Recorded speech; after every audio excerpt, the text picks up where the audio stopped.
අපි කරගත්ත පළවෙනි මෝඩ වැඩේ තමයි රපුන්සල් එක උදෙන්ම දාගත්ත එක.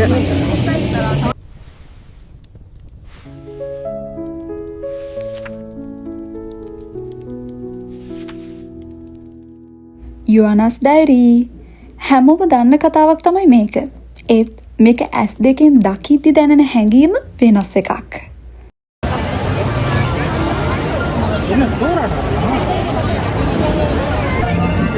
රපුන්සල්ගේ මේ ප්ලේස් එක තියෙන දුර එින්ද ඇතුල් වෙච්ච ගම අපි දාගත්තේ 9:20ට. දැන් වෙලාව 9:18යි නේද? 9:18යි. දැන් ටක් ගාලා අපි ඒකට යනවා. ඉන්න බලමු. මේ තමයි රපුන්සල්ගේ ලෝකය. ලාම්පු දහස් ගානක් අහසට යන ඒ මැජික් මොහොත. ආදරේ, බලාපොරොත්තු සහ හීන එකතු වෙච්ච තැන.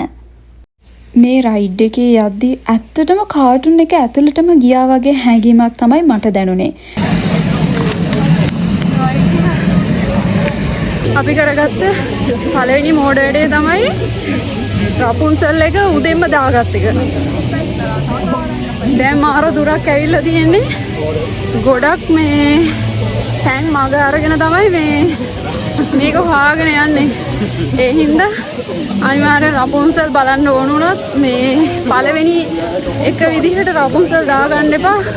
ටිකක් 12ට 11ට වගේ විතර වෙන්න සෙට් වෙන්න මේ රපුන්සල් දාගන්න. නැත්තම් අපිට වගේ හති දාගෙන දුවන්න වෙන දැන් හතරම දාඩියයි රාස්නෙත් එක්ක ඒ තියාගෙන දුවන්නේ.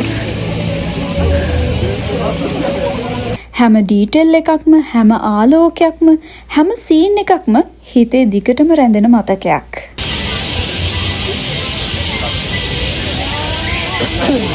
මෙන්න තියෙන රපුන්සල්ගේ මාලිගාව.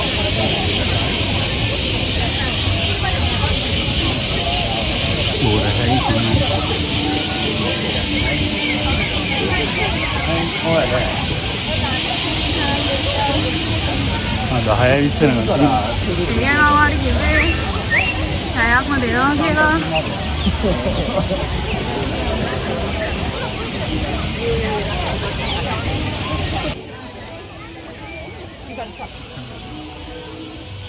wow ලස්සනයි.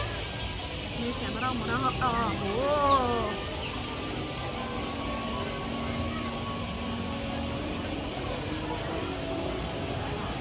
කවුරුත් මේ ඔක්සල් කියන්නේ.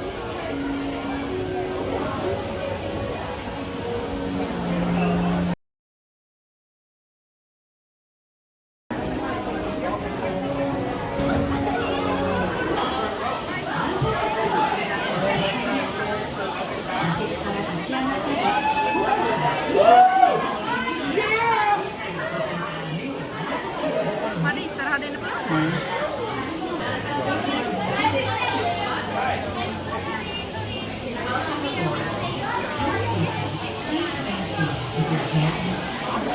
හරි අපි දැන් යන්න තමයි හදන්නේ.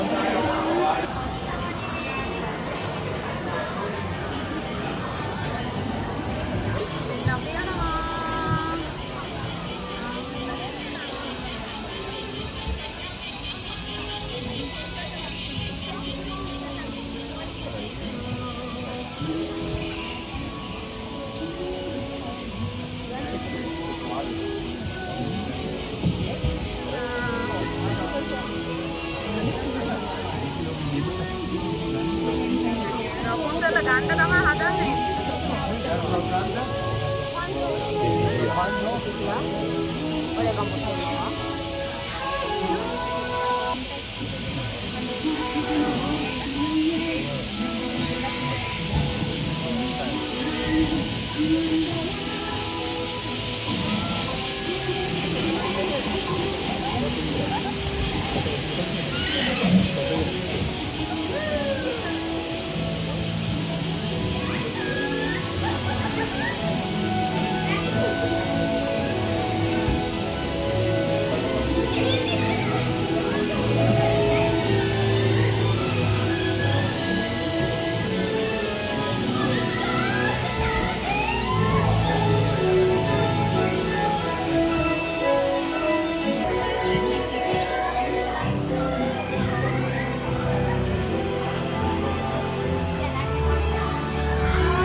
ਅਸੀਂ ਆਉਂਦੇ ਹੀ ਨਹੀਂਗਾ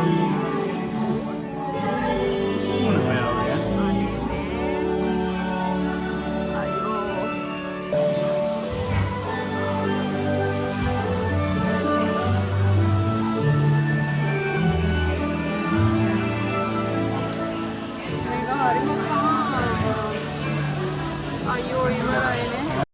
ටෝකියෝ ඩිස්නී සී එකේ මට වැඩියම හිතට වැදුණු රයිඩ්ස් වලින් එකක් තමයි මේ. ඔයත් කවදා හරි මේ මැජික් එක අත්විඳින්න එන්න. මේ වගේ ජපෑන් ඇඩ්වෙන්චර්ස් තවත් බලන්න. මාව සබ්ස්ක්‍රයිබ් කරලා තියාගන්න අමතක කරන්න එපා. බයි බයි.